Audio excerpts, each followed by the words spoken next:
What is up, ladies and gentlemen of the court, of the room? Welcome back to Demon Souls. And today we're going to be going here to the Shrine of Storms, but before we do, we'll talk to some NPCs here and see if they've got anything new to say. We've also got a Strava joining us here in the Nexus now, which is just nice of him. At its peak, Boletaria was a grand kingdom. The king, his knights, and his subjects were modest and plain, but also steadfast and compassionate.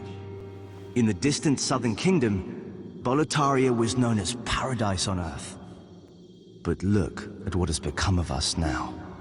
I refuse to believe that this is what Father wished for our great land. Interesting. Also, I am playing with the window open once again. It is Sunday morning at 7:30 in the morning, and there is a cool breeze and rain happening, and so I'm just kind of hoping that that will be able to cool down the apartment a little bit. So that's the deal with that. Also, I just want to see if this guy who sells soul arrow is over here. Well, if he'll talk to me yet. Brute? I have no use for miscreants like yourself. Alright. So I need in order for him to sell me stuff, I need to have a magic skill of a certain level. Alright, so now you'll also notice I got this weird red thing over the top of my head. Between episodes, I kind of messed around with my inventory a little bit. So I'm there wearing the fluted leggings, which are obviously quite heavy, but their their defense is a little bit higher.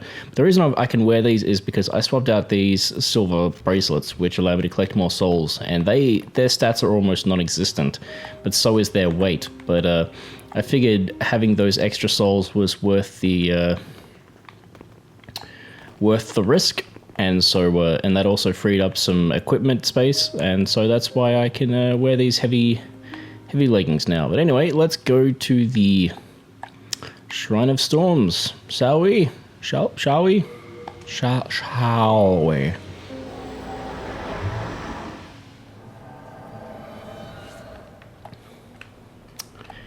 Yes. So this area is where a lot of people who are more experienced than me come right after they've beaten the Tower Knight. Mainly just because these guys dish out a healthy number of souls. Well, 323 souls isn't that great, I guess. But there are areas in this level where we can accumulate large numbers of souls. And like I said in the previous episode, there's also some good NPCs here. Yeah, I find early game, even though I'm much more confident with this game now, like I still struggle with these guys with their rolling attacks.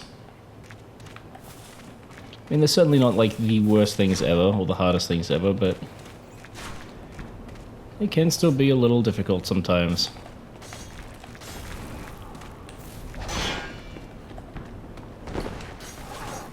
Tracking on their attacks is pretty, can be pretty rough.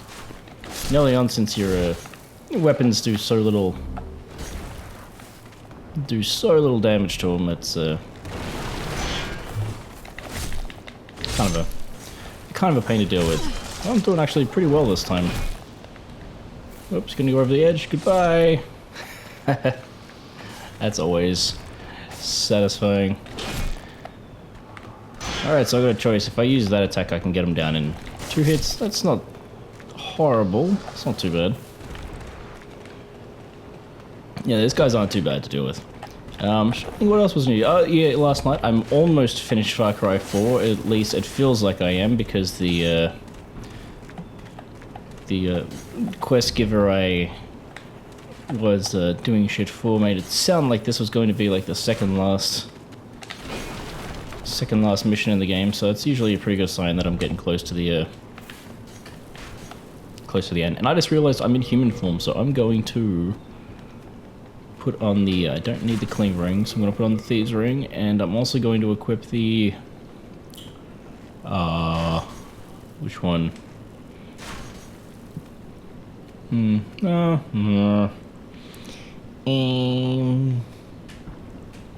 don't really face anyone that's particularly good against here. I guess the Clever Rat's ring for now, why not? Thieves' Ring is very important here, and that's because you can see those big manta ray that just flew by. Those guys will, well, I'm sure you'll see sooner or later, but they are definitely characters that you want to avoid pissing off if you can at all. Now there is a trap here. Oh, and I avoided it like a ninja. Now, this is where people come early on in the game to get that weapon that I was telling you about. You fight this guy here who's not that bad. His attacks are pretty straightforward and pretty easy to read, but as you can see, like, even my weapon, which does tons of damage to those other guys, is doing very little to this dude.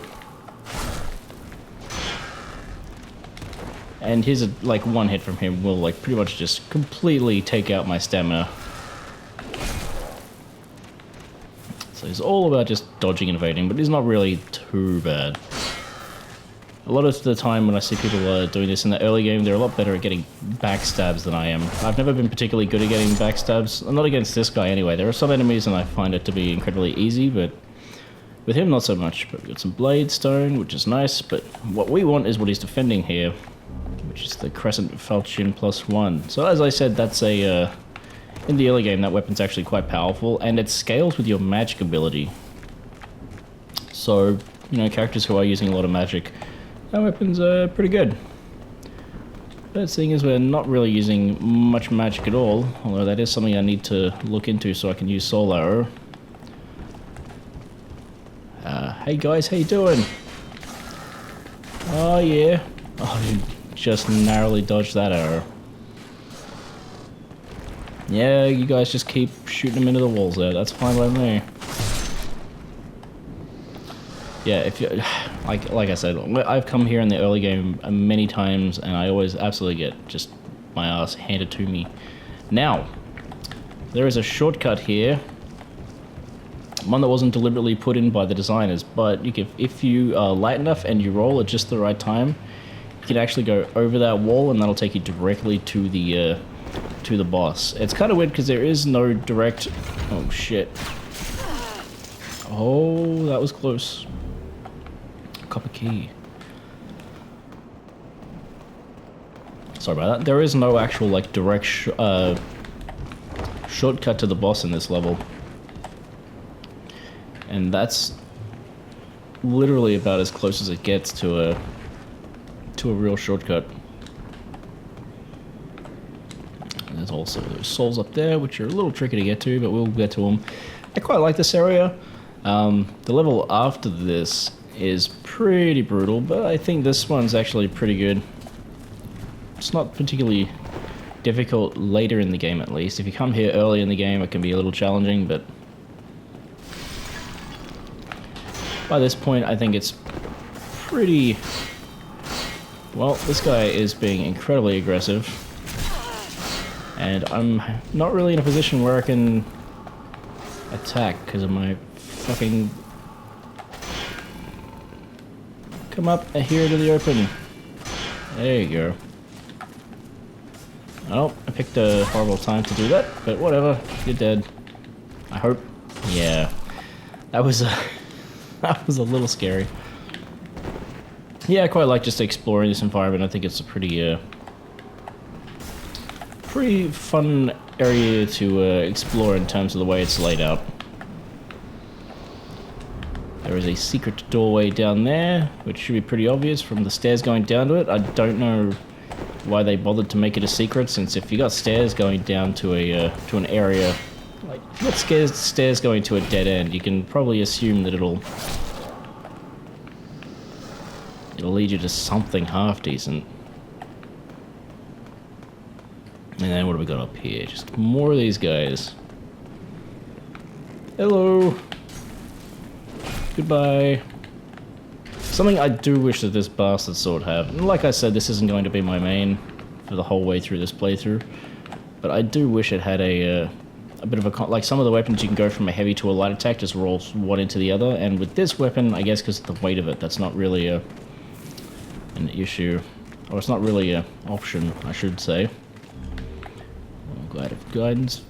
Very nice. You scary. Give Sparkly me. Give Twinkly me. Me. You. Trade. Trade. Give me Sparkly, Twinkly. So that's one of the weirder characters in the game, Sparkly the Crow. Basically, you can drop items here, like certain items, and she will drop off other random items. It's kind of like a... They definitely refined the system in later games. In this particular one, it's like really clunky and not all that fun to use. Oh, I gotta get this crystal lizard. Come on, come on, come on. Don't let it disappear. I need the items. Yes. I need whatever it's carrying. I really need to upgrade this bastard sword like at least 1 or 2 more times before I can... Shut up, Dark Moonstone. That's not what I wanted. I really want to be able to upgrade this sword another couple times before I take on a Flame Lurker, because as it stands, it's okay. But if I get up to like +6, I think it's a +4 at the moment, that would be ideal. Alright, so there's some guys in here, which is why I'm taking it super slow. Oh, hello. Oh, they're both attacking me at once, are they? Oh, that's not ideal. Yeah, as I say, oh yeah, Far Cry 4. So yeah, I've almost finished it. It has been an enjoyable experience. Nothing to write home about particularly, but I've enjoyed it for the most part.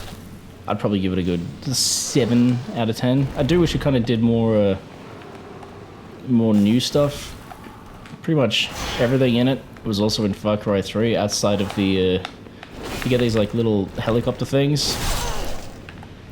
You can like little one-man helicopters, and they're pretty awesome. They remind me a lot of Alex Kidd actually. Alex Kidd, in Alex Kidd Miracle World, you could ride around on a little single-person helicopter, which was, you know, pretty funny. And then doing it in this game is like, ah, there it is. That's great. They brought it back. So if you see it for like $10, $15, I think I paid 20 for it. It's worth picking up, I would say. It's worth playing. Unless you play through a bunch of those open world Ubisoft games, in which case I'd probably give it a miss because it's not different enough. But if you'd only touch 1 or 2 a year, it's alright. But it's not something that I would recommend paying full price for, definitely. It's just, even though it's a big game, I think I put 15 hours into it so far. It's very repetitive with what you're doing, so... But anyway, let's talk to this guy. Whew, you saved me. Heavens, I can't believe I fell for that trap. I suppose I owe you now. I'm Grave Robber Blige. As thanks, I can provide you with useful goods. Who couldn't do with a little help down in these parts? So, this guy, I'll talk to him a little bit more. This shrine was used in a ghastly ritual by an ancient tribe. They've long perished, and now demons have put the souls to work. At least here you're killing things that are already dead, like skeletons and shadow lurkers. That's what I like about this place.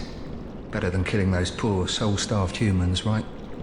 So I think that's interesting, the fact that he feels better killing actual demons and undead things than he does, you know, the possessed corpses of other humans. But anyway, so this guy,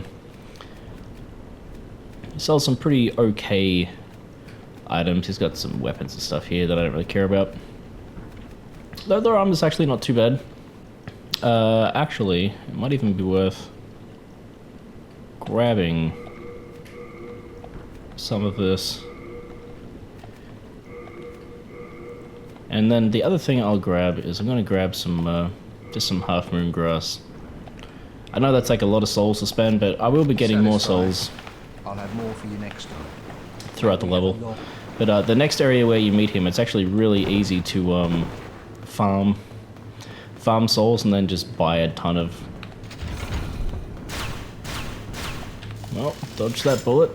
Yeah, farm a ton of souls and then just buy a bunch of healing items off him. And basically every time I die, there's a really good area to go through and do that. So that's what I do. Now, before I move on, I'm going to... So this has better stats all around. It's a little bit heavier. Can I still... I'm doing mid-rolls now, but that's okay. Now that big spear that just like hit me in the face, that was courtesy of one of these guys flying around that I was telling you about. When they see you, they will shoot you with these horrible big spears, which are nasty and terrible. And I just picked up a really cool weapon that I've never really taken the time to learn how to use properly. And yeah, these guys are a complete pain shooting at me right now, and I don't like it. No sir, I don't like it. Now, normally you can, actually, is it down here or is it the next thing across? Okay, it's the next thing across. We need to jump down there to get to the boss, but we're not going to do that. What I'm going to do is we're going to fight a different boss, and that's going to be it for this episode. Well, we're going to kill it and then collect all these items that are around here. You might remember this guy from the start of the game. Yes, it's... Oh, shit. Okay, that did not go as planned. I wasn't expecting to get hit by a fucking spear from one of those guys. I can hear a crystal lizard. I can't see... Oh, it's right there. Oh, yeah, that makes sense. This guy isn't too bad. That was a really horrible start to the match. Ah, man, these guys shooting spears down at me. I hate it. Fucking scary shit. But yeah, this guy's pretty easy at this point, especially.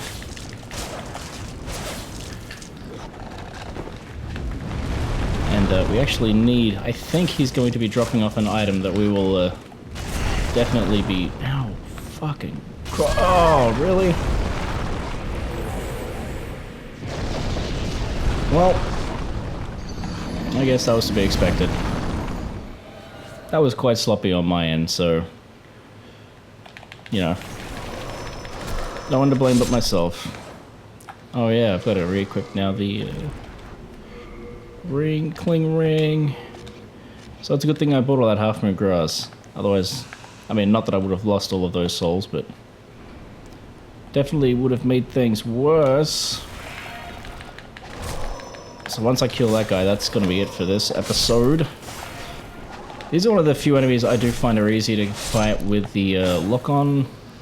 I don't find many of them to be easier with it, but these guys I do. Thankfully the run back to this guy was pretty short.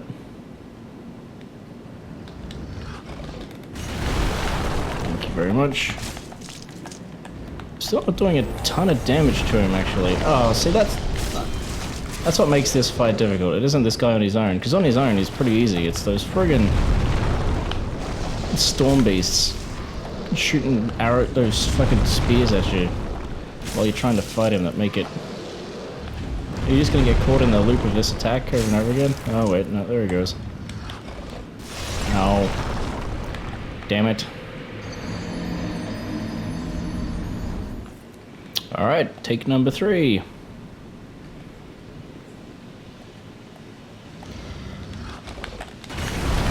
Alright, let's try this again. Fucking storm beasts, fuck off. Alright. The only thing about this guy is I don't think he actually dishes out all that many souls even. He's just kind of... just here. Just being a dick. Got those lost souls back. So I've actually got...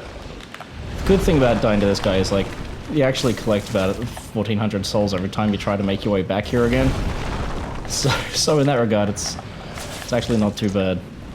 If things get really bad, you know, like by the time you've come back and forth a bunch of times, you can just grab the souls and then run back down and buy more healing items. But yeah, like I said before, like normally I wouldn't be dying this much at this point in the game, but because I invested all my souls into strength, everything else is lacking quite a great deal. Particularly my, as I've stated before, my vitality, which is where I usually focus most of my... I try to play... I can't really say as a tank, because tanks are all about being able to be slowing and hitting damage, but I'm like a... whatever a fast tank might be. If there is such a thing. Can you be fast and have a tank and still be a tank? I don't actually know. Yeah, he didn't leave many souls. The Grey Demon Soul, now that is an item that we will definitely not not be spending. And it sounds like my PlayStation 3 fan just started going stupid again. Even though it's not too hot today, I think I need to get in there and clean it. If that's even a thing that you can do. I don't know if it is. I'll have to look into that. Anyway, that is it for today. I'm just going to quickly go into this little spot here, hopefully, where it's a little bit safe. We got some cool new items too, which I'll be reading after we beat the boss for this area. But thank you for joining me. I hope... Oh man, please don't shoot spears at me. I hope you're enjoying this series. Please let me know in the... Oh, they're trying to shoot me. Oh, Jesus. Please let me know in the comments below if you are. And I will catch you next time. So peace out and have a good one.